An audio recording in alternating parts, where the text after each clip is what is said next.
베드로전서 5장 1절에서 14절까지 말씀. 베드로전서 5장 1절에서 마지막 14절까지 말씀입니다.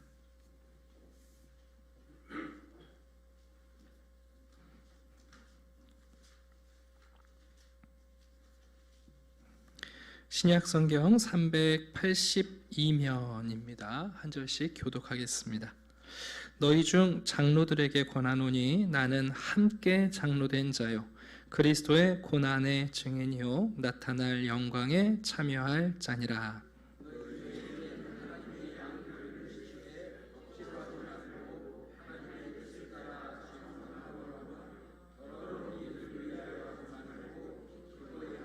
맡은 자들에게 주장하는 자세를 하지 말고 양무리의 본이 되라.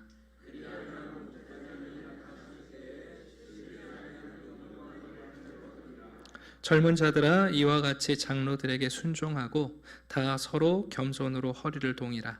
하나님은 교만한 자를 대적하시되 겸손한 자들에게는 은혜를 주시느니라.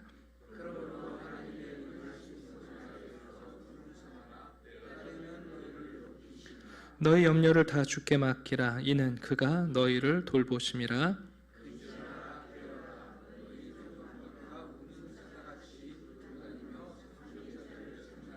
너희는 믿음을 굳건하게 하여 그를 대적하라. 이는 세상에 있는 너희 형제들도 동일한 고난을 당하는 줄을 알미라.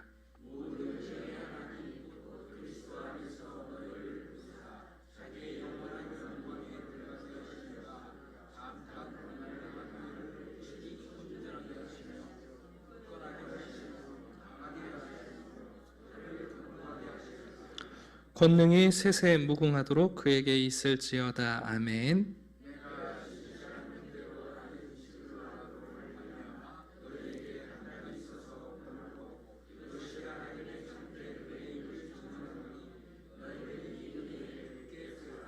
택하심을 받은 함께 받은 바벨론에 있는 교회가 너희에게 문안하고 내 아들 마가도 그리하느니라. 너희는 사랑의 입맞춤으로 서로 문안하라. 그리스도 안에 있는 너희 모든 이에게 평강이 있을지어다. 아멘. 네, 말씀 잔치를 3주 동안 하면서 강사 목사님께서 1, 2부를 다 맡아주시면 좋은데 사실은 지난주에 그 최영삼 목사님이 1부에는 몇 분이나 오세요 그러시더라고요. 그래서 한 30에서 50여 분 정도 오십니다. 그랬더니 그럼 제가 1부에도 한번 할까요? 그러셔서 근데 저희 일부가 좀 빠릅니다. 대기 천안이시거든요. 그래서 너무 이르네요. 그래서 일부에 모시지는 못했습니다. 말씀 잔치가 있을 때마다 제가 우리 교회 주일학교 교사들을 좀 대상으로 또 물론 우리 각 가정의 부모님들이 다 신앙 교사시니까요. 교육 설교를 준비해서 하고 있습니다. 제가 전도사나 부목사 이렇게 기간을 지내면서 교회 안에서 교사들을 훈련할 기회가 많이 있었습니다. 제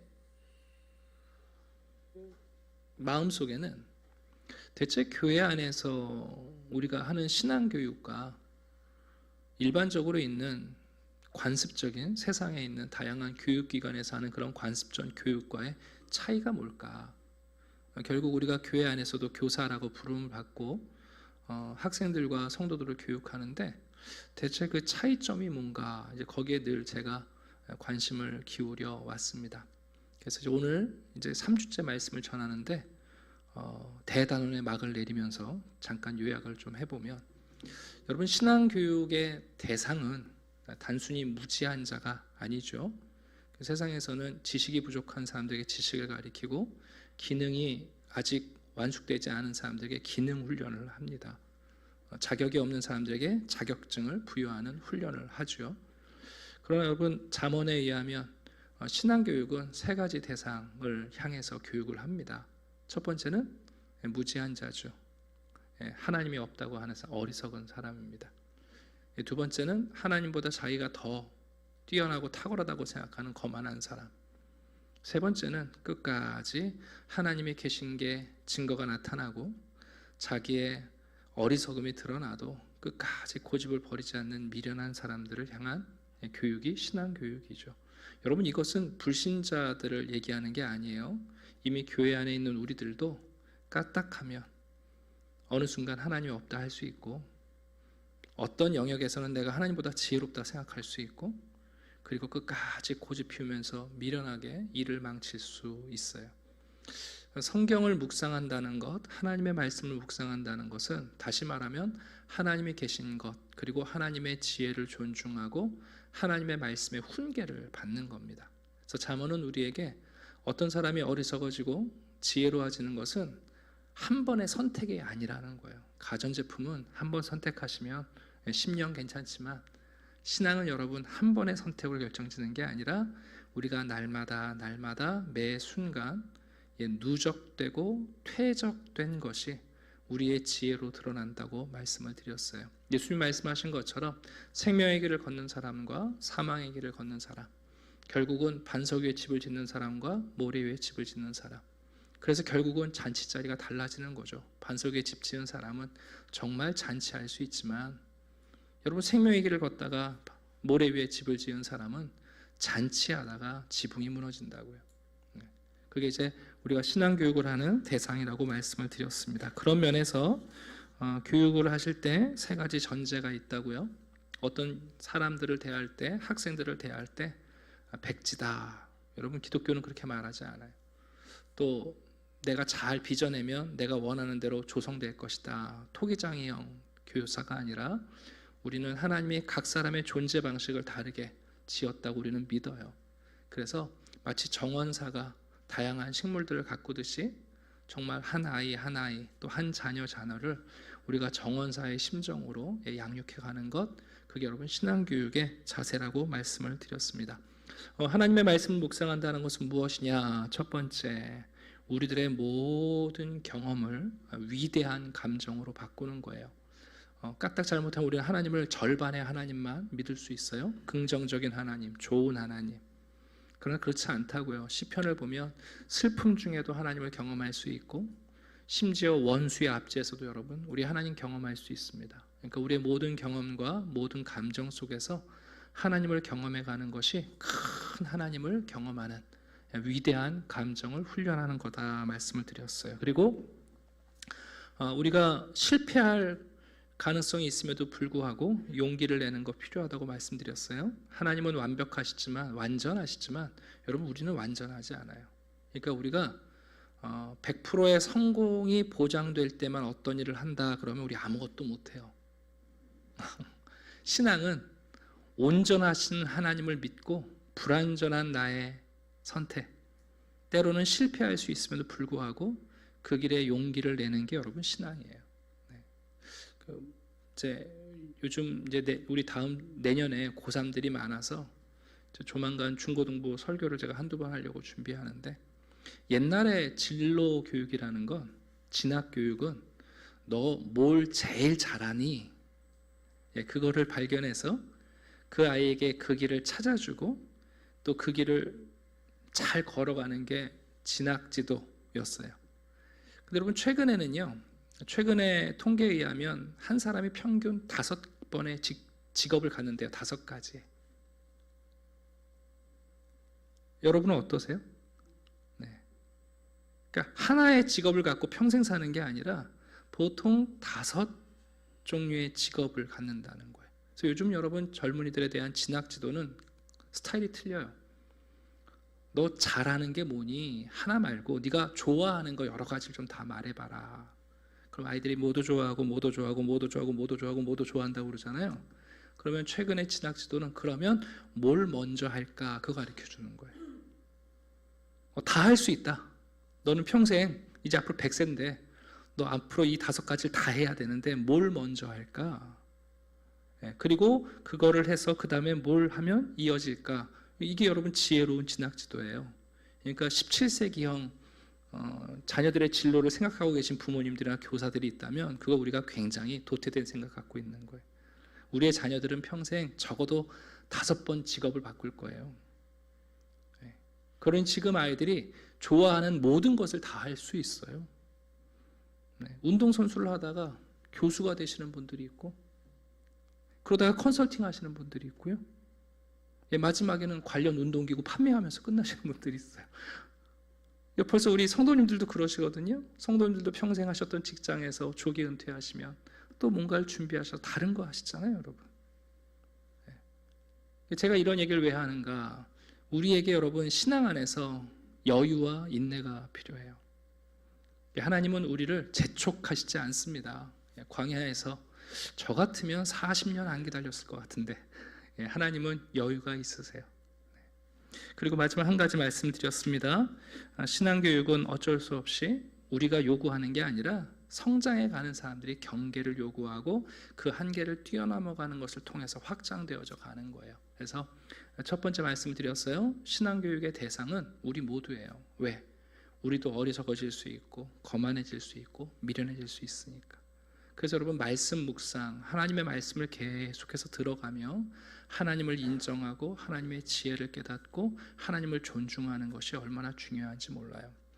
물론 어떤 분들은 매일매일 성경을 읽는 분들도 있습니다만 솔직히 말해서 일주일에 한 번 예배 와서 설교 듣는 분들도 있어요. 그래도 그 일주일에 한 번 듣는 하나님의 말씀도요 우리에게 중요해요. 그 말씀 때문에 우리가 미련해지지 않고 거만해지지 않고 어리석어지지 않을 수 있는 거거든요. 그 한 주 말씀 강단이 세속적 가치관으로 오염되면 이제 하나님 말씀 들을 기회가 없는 거죠. 그래서 첫 번째 말씀드렸어요. 함께 묵상하는 교육. 우리 모두가 어리석어질 수 있고 거만해질 수 있고 미련해질 수 있다. 하나님의 말씀을 계속해서 함께 묵상해 가면서 하나님이 계신 것을, 하나님이 더 지혜로우신 것을, 하나님을 존중하는 삶이야말로 우리에게 안전한 삶인 것을 우리가 함께 공유해 가는 것, 그게 신앙교육의 첫 걸음입니다. 자, 이제 우리 지난주에는 함께 기도하는 교육에 대한 말씀을 드렸어요. 에베소서의 기도의 내용은 안 믿는 사람들을 위한 기도가 아니죠. 이미 믿음이 있고 이미 사랑을 실천하고 있는 성도들을 위한 기도예요. 그런 면에서 우리가 함께 기도한다는 것은 첫 번째 기도 제목이었던 마음의 눈을 밝히는 것과 관련이 있다고요. 이제 마음의 눈을 밝힌다는 것은 그저 보는 걸 말하는 게 아니라 밝힌다는 게 초점을 계속 맞추는 것을 얘기해요. 왜 그런가? 우리가 믿음이 있고 사랑을 실천하다가도요, 여러분 예수님을 계속 똑바로 바라보는 것이 아니라 우리의 초점이 흐려져요. 아이들 보면 어렸을 때는 엄마 졸졸졸 쫓아다니잖아요. 그러다 어느 순간부터인지 친구만 눈에 들어와요. 친구가 어디 있냐가 중요한 게 아니라 친구에게 초점이 맞아요. 그러다가 조금 자라면 이제 애인한테 초점이 맞아가지고 아무것도 안 보여요. 그러다가 또 이제 워커홀릭, 일에 빠지면 여러분 다 제쳐놓고 일만 쳐다보거든요. 여러분 마음의 눈을 밝히는 기도는 뭐냐 하면 예수님에게 계속 초점을 맞추는 거예요. 그래서 신앙교육은 독립성을 키워주는 게 아니라 의존성을 키워주는 거예요. 훌륭한 신앙교육의 결과는 독립, 단독자로 서는 게 아니라 끊임없이 의존적인 존재가 되는 거예요. 로버트 머레이 맥체인 목사님의 단정하시는 글을 읽어드렸죠. 사람이 하나님 앞에 무릎을 꿇는 모습, 그것이 바로 그다. 딱 그만큼이다. 기독교 신앙은 하나님 앞에 무릎을 꿇는 그 의존성이 우리의 목표이고 그것이 우리의 성공입니다. 문제는 뭐냐면 우리 시대의 세속적 세계관의 뿌리가 우리는 그것을 고칠 수 있다. 그거 아니에요? 우리가 할 수 있다. 그러나 기독교 복음은 우리는 할 수 없다예요. 그래서 5가지 기도의 내용을 우리가 함께 살펴봤어요. 첫 번째는 아까 말씀드린 것처럼 마음의 눈을 밝혀주십시오 하고 우리가 함께 기도해 가는 거죠. 부모도 예수님에 대한 초점을 잃을 수 있습니다. 교사도 목사도 예수님을 바라보던 초점을 잃을 수 있습니다. 우리가 서로 기도해 줘야 돼요. 우리 모두가 마음의 눈이 밝혀져서 예수님을 초지일관, 그 초점이 흐려지지 않도록. 두 번째는 소망을 위한 기도라고 말씀을 드렸어요. 가짜 소망을 붙잡기가 쉽습니다. 우리의 소망은 죽음 앞에서도 우리에게 소망이 되는 참된 소망, 그것을 붙잡을 수 있도록 우리가 함께 기도해 가는 거죠. 그 다음에 세 번째는 풍성함을 위한 기도라고 말씀을 드렸어요. 예수 믿으면 참 좋습니다. 정말 기독교인이 되면 우리 최 목사님도 그랬지만 복을 안 받을래야 안 받을 수 없습니다. 적어도 세상 사람들보다 조금 더 정직하고요, 조금 더 윤리적이고요, 조금 더 풍성한 삶을 살 가능성이 훨씬 높습니다. 통계적으로 기독교인들이 장수합니다. 그러나 그런 풍성함 말고 성경에서 말하는 풍성함은 뭐냐면 우리가 하나님을 소유하는 것, 그리고 내가 하나님의 기업이 되는 것, 그것이야말로 인생이 누릴 수 있는 큰 풍성함이죠. 우리가 기도해 가면서 그걸 아는 거예요. 하나님은 하나님의 호주머니에 있는 것을 우리에게 주시려는 게 아니라 하나님 자신을 주시려는 거고, 하나님은 우리의 포켓에 있는 것을 빼앗아 가시려는 게 아니라 우리를 원하시는 거잖아요. 그게 여러분 인생의 풍성함을 누리는 비밀이고, 그것을 알아가는 영적 기도를 우리가 함께 드리게 됩니다. 그 다음에 네 번째는 우리가 인생을 살아가면서 약할 수 있죠. 그때 우리가 꼭 필요한 게 능력인데, 능력을 위한 기도는 우리가 그리스도와 함께 연합했다는 사실로부터 기인해요. 예수님이 죽음에서 부활하셨다면 우리도 죽음의 자리에서 부활할 것을 아는 것이고, 예수님이 승천하여 하늘까지 오르셨다면 우리도 하나님께서 우리를 하늘로까지 올리실 것을 믿는 거죠. 그게 능력입니다. 왜? 그리스도와 우리가 연합했기 때문에. 그리스도 안에 내가 있고 내 안에 그리스도가 있고, 이제 사는 것은 그리스도니, 그 연합이 우리에게 능력이라는 것을 알게 돼요. 그러니까 여러분, 능력이 필요할 때 우리가 해야 할 일은 뭐냐면 그리스도를 떠나는 게 아니라 더욱 예수 그리스도와 연합하는 거예요. 여러분에게 건강이 필요하다면 헬스장을 뛰어다니실 일이 아니라 더욱 그리스도와 연합하는 일이고, 여러분에게 지혜가 필요하다면 그리스도와 더욱 연합하는 일이에요. 여러분, 그게 능력이에요. 마지막은 뭐냐면 사랑을 위한 기도라고 말씀드렸어요.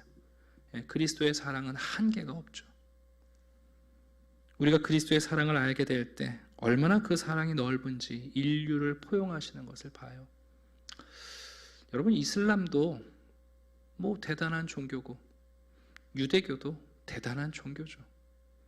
근데 여러분, 그 이슬람을 신봉하는 팔레스타인이나 유대교 신앙을 붙잡고 있는 이스라엘이 사랑 한 조각을 선택하지 못합니다. 저 전쟁을 보십시오, 여러분. 얼마나 자기 종교를 위해서 목숨을 거는 사람들이에요. 근데 놀랍게도 여러분, 이웃에게 사랑 한 조각을 나눠주지 못하는 종교예요.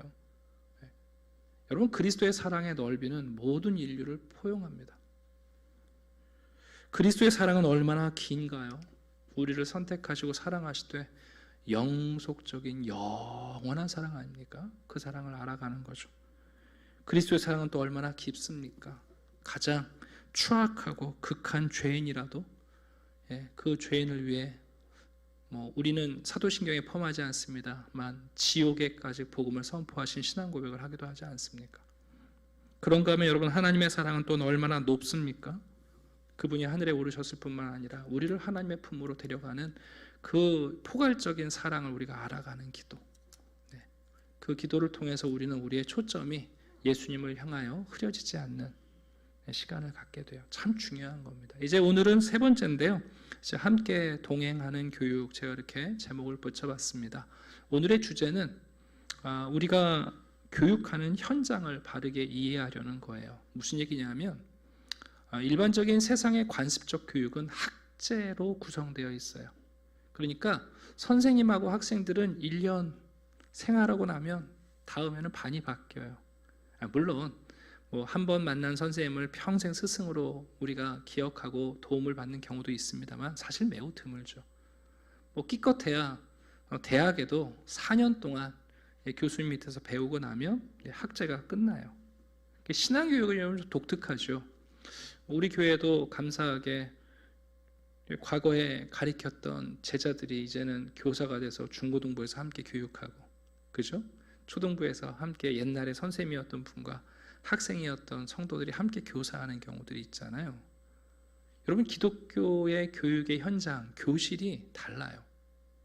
세상의 교실은 1년, 4년 쓰고 나면 그냥 교실을 벗어나고 떠나는 것으로 끝나지만, 여러분, 기독교는 지속적인 동행을 전제로 합니다. 제가 오늘 이제 베드로전서 5장을 우리가 함께 읽었는데요. 우리가 신약 성경을 보면 대부분 서신서로 되어 있잖아요. 여러분, 편지라는 게 무엇을 의미합니까? 연결됨을 얘기하거든요. 여러분, 바울과 베드로가 교회에 한 번 편지를 공문처럼 보내고 끝나지 않죠.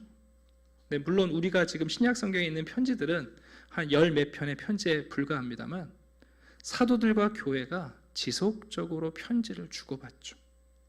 네, 함께 여러분 동행해 가요.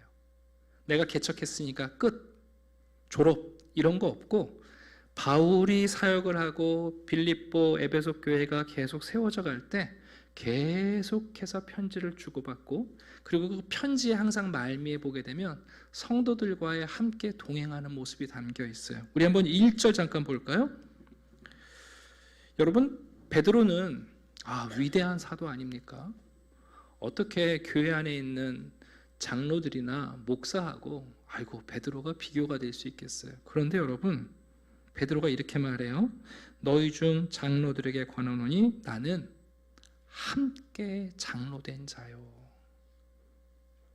우리 여기 장로님들 계시는데 베드로 사도가 장로님들한테 우리 함께 장로다 이러면 여러분 기분이 좀 묘하지 않습니까?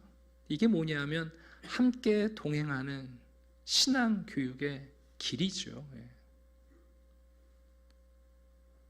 베드로가 단순히 교사이고 교회에 세워진 장로들이 견습생, 학생이 아니라 함께 장로가 된 자들이다, 이런 표현들을 쓰고 있습니다.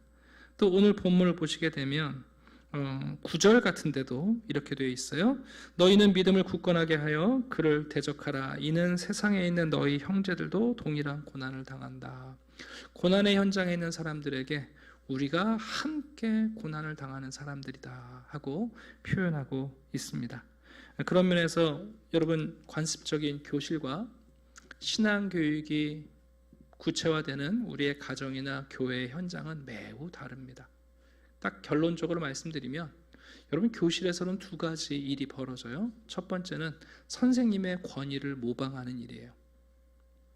교실에서 핵심은 뭐냐면, 관습적 교실에서 핵심은 탁월한 스승이 갖고 있는 그 권위를 학생들이 모방하는 것이 목적이고, 또 한 가지는 학습자들 사이에 경쟁하는 것이 교실의 모습이에요.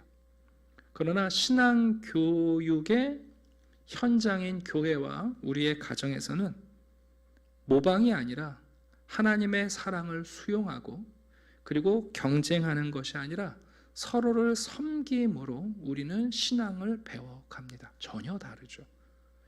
제가 이렇게 말씀드리는 게 제가 얼마나 오랫동안 고민했던 차이점인지 몰라요. 학원에 가면 선생님이 수학을 잘 가르치면 그 실력을 내가 모방하고 나의 실력으로 바꾸는 거죠. 그리고 같이 앉아있는 학생들하고 경쟁하는 거잖아요. 근데 뭐 신앙교육은 그게 아니잖아요. 신앙교육은 함께 하나님을 따라가는 스승이나 제자나 부모나 자녀나 하나님의 사랑을 수용하고, 그리고 경쟁하는 것이 아니라 서로 섬김으로 하나님의 지혜를 알아가요. 좀 뒤쪽에 말씀하겠습니다만, 여러분, 왜 하나님이 우리에게 은사를 주십니까? 은사는 나 혼자 연구하라고 주신 숙제가, 과제가 아니잖아요. 우리 각자에게 은사를 주신 이유는 뭐냐면, 나 혼자 그 은사를 연구하고 현미경으로 보고 실험실에 들어가서 그걸로 여러분 우리의 실력 키우라는 게 아니라 공동체 안에 들어와서 서로 섬김으로 우리가 함께 성장하는 것이 은사거든요. 우리 교육의 현장에서 이런 큰 이해를 바탕으로 제가 5가지 정도 함께 동행하는 교육의 특징을 좀 말씀드리려고 합니다. 자, 첫 번째입니다. 여러분, 관습적인 교실, 관습적인 학습에서 중요한 것은 외부의 대상을 연구하는 것이 연구의 초점입니다. 이 얘기는 무슨 얘기냐면, 어떤 것을 배우고 연구할 때 자꾸만 객관화시켜야 되는 거죠. 그러니까 여러분, 교실에서 너무 공감하면 수업을 못 하잖아요. 교실에서는 내가 연구하는 대상과 거리가 멀어질수록 훌륭한 학습자가 될 가능성이 높아요. 그러나 여러분, 신앙교육은 전혀 반대예요. 신앙교육의 연구의 내용은 우리입니다. 함께 장로된 사람들, 함께 예수의 제자된 사람들, 함께 주를 따르는 사람들. 다시 말하면 신앙교육은 가까워질수록 성과가 나요. 이제 오늘날 가난한 성도들도 있고 교회 상처를 받아가지고 교회에 너무 깊숙이 들어가지 않으려는 분들도 있고 교회와 적당한 거리감을 두고 신앙생활하는 분들이 있다는 거 제가 알아요. 근데 여러분, 신앙은요 이상해요. 멀어지면 성과가 안 나요. 신앙은 가까워져야 성과가 나요.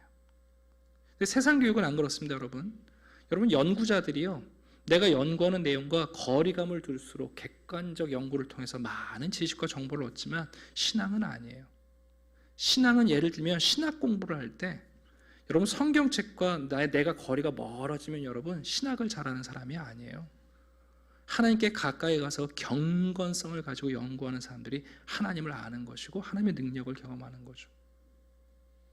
첫 번째 말씀드리는 것은 신앙 교육은 여러분 멀어지는 교육이 아니라 가까워지는 교육이에요. 자꾸만 교회 안에서 멀리서 관조하시고 관망하시고 연구하려는 분들이 있어요. 뭐 많이 알아가는 것 같긴 합니다만 여러분, 그거는 신앙에 아무런 성과가 없어요. 신앙교육은 가까워질수록 성과가 나요. 꼭 기억하세요. 네. 두 번째 드리고 싶은 말씀은 뭐냐면 세상의 관습적 교육을 하는 교실에서는 학생들의 무모한 열정을 적절히 식혀야 학습이 가능해요. 제가 드리는 얘기를 한번 잘 들어보세요. 교사들이 하는 일이 뭐냐면 학생들이 여러분 딱 보면 되게 감정적이고요, 편견이 있죠. 그리고 학생들은 변덕이라는 특징이 있습니다. 배우는 사람들은요 감정적이 되기 쉽고 갖가지 편견을 가지고 있고 또 변덕스러워요. 그래서 뭔가를 가리키고 배울 때는 여러분 그 감정을 좀 차갑게 만들고 변덕 일으키지 않도록 붙잡아 놓고 편견을 깨트리는 거예요. 근데 이러다 보면 열정이 식습니다. 근데 여러분, 신앙이라는 건요 분명히 우리의 감정적인 요소가 있고요, 사실 신앙은 적절한 편견도 필요하고요, 신앙은요 변덕적이 될 수 있는 열정을 우리가 포기하지 않는 겁니다. 제가 드린 얘기를 여러분 우리 선생님들이나 가정에서 우리 부모님들이 계실 텐데, 너무 훌륭한 신앙인들을 만들려고 아이들을 냉철하게 만들고 아이들의 편견을 모두 무시하고 아이들의 변덕 가능성을 제거하는 건 여러분 신앙교육이 아니에요. 오히려 신앙교육은 그럼에도 불구하고 그 아이들이 하나님을 향한 열정을 갖게 될 때 여러분 그거 중요한 거예요. 왜냐하면 이런 것들이 다 상실된 객관적인 학생이 되면 관람객은 될 수 있지만 여러분 훌륭한 신앙인이 되지는 못해요. 성도님들 가운데 너무 똑똑하셔가지고 감정은 싹 빠져버린 신앙생활 하시는 분들도 있고, 그리고 성경적 신앙을 말한다면서 어떤 편견도 배제해버리는 분들, 그리고 작은 변덕이나 우리의 흔들림도 허락하지 않는 분들인데 여러분 그건 신앙이 아닙니다. 우리가 알고 있는 것처럼 베드로 사도가 여러분 나중에 갈라디아서를 보면 바울 앞에서 실수합니다. 네. 여러분 베드로 사도가 예수님 부활하신 다음에 완전해진 게 아니라 여전히 열정적이고요, 베드로 사도 여전히 편견이 있잖아요. 우리 사도행전 읽을 때 봤잖아요, 여러분. 네? 가파치 집에서 2층의 옥상에서 하나님께서 보자기에 음식 내려주시는데 여러분 베드로가 여전히 편견이 있어요. 네. 베드로 여러분 변덕이 있습니다, 여러분. 그거 여러분 우리 오해하면 안 돼요. 사도들 완벽한 사람들은 아니에요. 그러나 예수에 대한 열정이 있기 때문에 그 감정도 편견도 변덕도 그 열정 안에서 여러분 하나님을 알아가는 거죠. 그러니까 우리가 신앙교육, 제자 훈련, 성도들 훈련할 때 그런 거를 배제해버리는 딱딱한 신앙인들을 만들어가는 게 아닙니다. 자, 한 가지 더 드리고 싶은 말씀은 여러분 신앙교육은요 자아를 고립시키지 않습니다. 우리가 서신서를 읽고 마지막에 보면 항상 여러분 이렇게 끝나요. 12절을 오늘 본문도 한번 보시면 여러분 베드로가 편지를 쓰니까 그냥 자기 얘기만 할 수 있잖아요. 근데 항상 여러분 서신서 마지막을 보면 참 신기하죠. 편지를 쓰는 사도들이 성령 안에서 함께 동역하는 사람들을 끊임없이 상기시켜요. 그 네트워크된 내용을 계속 얘기해요. 실로아노로, 그리고 마가를, 바벨론에 있는 교회가. 여러분, 신앙이라는 것은 자아를 고립시키지 않습니다. 보통 관습적인 교실에서는 이렇게 끝나죠. 이제 알았니? 혼자 할 수 있지? 이게 세상의 교육이잖아요, 여러분. 네? 자, 이제 옆에 친구랑 얘기하지 않고 너 혼자 할 수 있지? 선생님이 없어도 너 혼자 풀어볼 수 있겠지? 그게 성과인데, 여러분, 신앙교육은 여러분 끊임없이 연결되는 거예요. 끊임없이 연결되는 겁니다. 그래서 여러분, 교회는 관광객이 아니라 공동체를 만들어냅니다. 홀로 고립되는 것이 아니라 내가 무엇을 해도 모든 사람과 연결되어 있다는 것을 자꾸만 끊어낼 수 없는 것이 신앙의 견고함입니다. 자, 그리고 마지막 한 가지 더 말씀드리고 싶은 것은 신앙교육은요, 우리가 무언가를 알게 되었을 때 세상을 우리가 조작하고 우리가 정복함으로 어떤 세계를 만들어가는 게 아니에요. 우리가 오해하면 우리가 믿음이 크고 내 기도가 능력이 있고 내가 은사를 받으면 교회를 이렇게 바꿀 수 있고 세상을 이렇게 만들 수 있고 내가 장차 세상을 이렇게 조작할 수 있다고 생각할 수 있어요.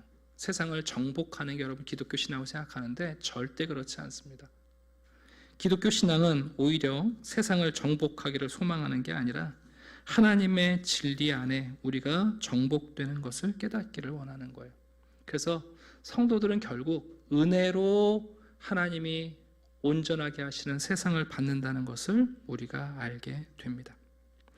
파커 팔머 목사님의 글을 좀 읽어드릴게요. 무엇보다 우리는 우리에게 회심을 요구하는 지식을 회피하고 싶어한다. 우리는 삶의 주체가 되어 세계를 바꾸기를 원할 뿐 변화를 요구당하면서 삶의 대상이 되는 것을 원하지 않는다. 다시 말하면 세상은 우리의 노력과 우리의 정신의 성숙으로 새롭게 빚어지는 게 아니라 은혜의 선물이라는 것을 아는 것, 우리의 지식으로 세상을 만들려는 환상을 버릴 때 비로소 하나님이 우리에게 주시는 은혜의 세상을 마주하게 됩니다. 아주 쉽게 좀 말씀드릴게요. 목사가 우리 성도들이 어떤 교회를 조작하고 만들고 완성하는 게 아니라는 뜻입니다.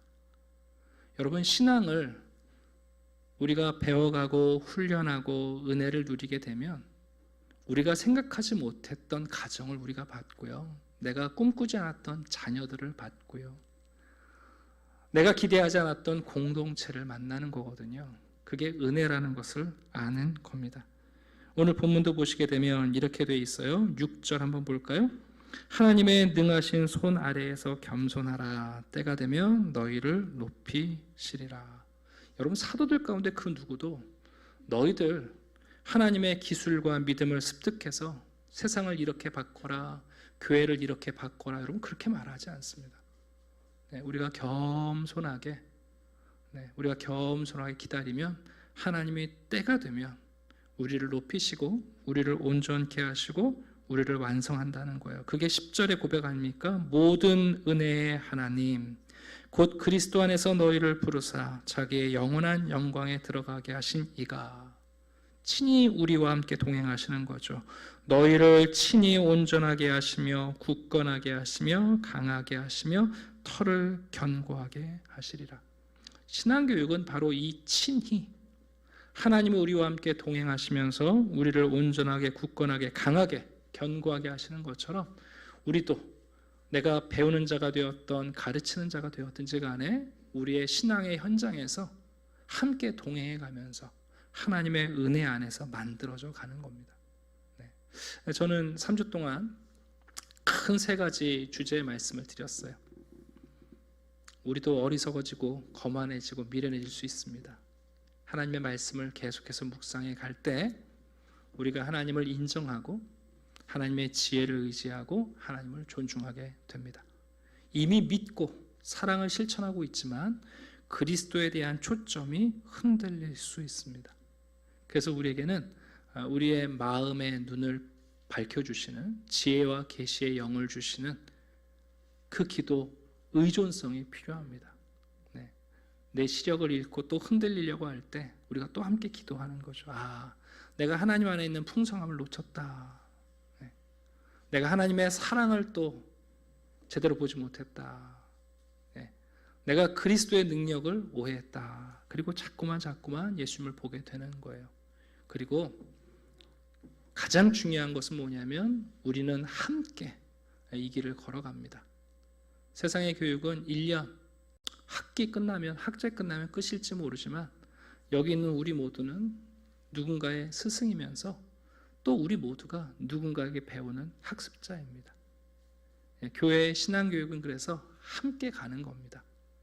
우리가 함께 가면서 누구를 조작하려는 게 아니라 하나님의 은혜, 그 하나님이 친히 우리와 동행하시면서 우리를 온전하고 굳건하게 하시고 강하게 하시고 견고하게 하시는 그 권능을, 그래서 은혜로 하나님 앞에 우리가 모든 것을 받아 누리는 것을 함께 경험하는 겁니다. 자, 말씀을 마치겠습니다. 여기 우리 주일학교 교사분들이 계시는데요. 여러분들은 세상의 교사들과 비교할 수 없는 선생님들입니다. 세상의 교사들과는 전혀 다른 교육의 토대와 방향과 그리고 교실을 가지고 있습니다. 올해는 주일학교하고 내년에는 안 하니까 교사의 자리가 멈추는 게 아니라 교회 안에 있는 그 1년 가르쳤던 아이들이 여러분을 계속 쳐다보고 오는 거거든요. 네, 계속 쳐다보고 오는 거예요. 부모는 자녀들에게 한때 신앙의 모델이 아니잖아요. 돌아가시는 순간까지, 돌아가셔서 추모 예배를 드릴 때도 함께 그 신앙의 훈련을 해가는 분들이세요. 이것을 알 때 우리가 이 긴 신앙의 교육의 여정을 생각하게 되면 아마 우리의 태도가 바뀔 거라고 생각합니다. 오늘 본문 마지막으로 2절과 3절을 보시게 되면 그래서 이런 권면이 있습니다. 억지로 하지 말아라. 더러운 이득을 위해서 하지 말아라. 기꺼이 해라. 주장하는 자세로 하지 말아라. 본이 되라. 아까 말씀드렸습니다만 여러분, 우리 열정이 필요합니다. 우리의 열정이 조금 감정적일 수 있고요. 때로는 편견에 치울 수도 있고요. 우리의 감정 때문에 변덕스러울 수도 있어요. 그런데 신앙교육은 그걸 배제하는 게 아니에요. 네. 여러분의 감정을 하나님이 존중하시고요. 우리의 편견을 하나님은 걱정하시지 않아요. 우리의 변덕에도 하나님이 변덕스럽지 않기 때문에 괜찮은 거예요. 그러나 이 열정 안에서 우리가 하나님 앞에 조금씩 서로 배우며 이 말씀으로 훈련되어져 갈 때 아마 꽤 괜찮은 신앙인으로 은혜로 받으실 것이고 꽤 괜찮은 신앙 가정을 받으실 것이고 그리고 썩 훌륭한 교회 공동체를 우리가 받게 됩니다. 부디 바라기는 고립되지 마세요. 네. 멀어지지 마세요. 네. 세상 교육은 객관적이 될수록 좋은 성과를 내지만 아니에요. 신앙은 가까워질수록 상처가 있을지 모르겠지만 성과가 나와요. 네. 얻는 게 없다? 더 가까이 오시면 얻는 게 있어요. 네. 얻는 게 없다? 먹어보면 얻는 게 있어요. 얻는 게 없다? 몸을 담궈보면 얻는 게 있어요. 네. 신앙교육은 그래서 우리에게 은사를 주셔서 함께 서로 섬기는 가운데 우리를 양육해 가시는 비밀로 교회를 세워가십니다. 기도하겠습니다. 아버지 하나님 감사합니다. 3주간 우리 가정에 있는 신앙의 스승이신 우리 부모님들, 또 우리 교회 주일학교 교사로 섬기는 우리 교회 교사들 위하여 주시는 말씀을 전했습니다. 우리 모두가 하나님 앞에서 언제나 배우는 자들이 되게 해 주시옵소서. 주의 말씀을 묵상하며 우리가 주님을 무시하거나 하나님을 거절하거나 어리석은 삶이 되지 않도록 또 주의 말씀을 들려 주시옵소서. 우리의 신앙의 초점이 흔들리고 예수의 십자가를 바라보다가 하나님 다른 무엇이 우리의 관심을 끌 때에 우리의 마음의 눈을 밝혀주시며 기업의 풍성함을 알게 하시고 주님의 사랑을 보게 해 주시옵소서. 하나님, 멀어짐으로 주를 알아가는 것은 불가능합니다. 한 걸음 한 걸음 더 가까이 나아가며 우리의 삶의 모든 현장이 신앙교육의 교실임을 깨닫게 해 주시옵소서. 우리 모두가 배우는 자요, 우리가 모두가 훈련하는 자로서 함께 동행하며 이 길을 걷게 하시고 우리의 조작이나 우리의 정복이 아니라 하나님의 진리가 우리를 정복하심으로 받는 은혜로운 공동체와 은혜로운 세상을 마주하게 도와 주시옵소서. 감사드리며 예수 그리스도의 이름으로 기도드립니다. 아멘.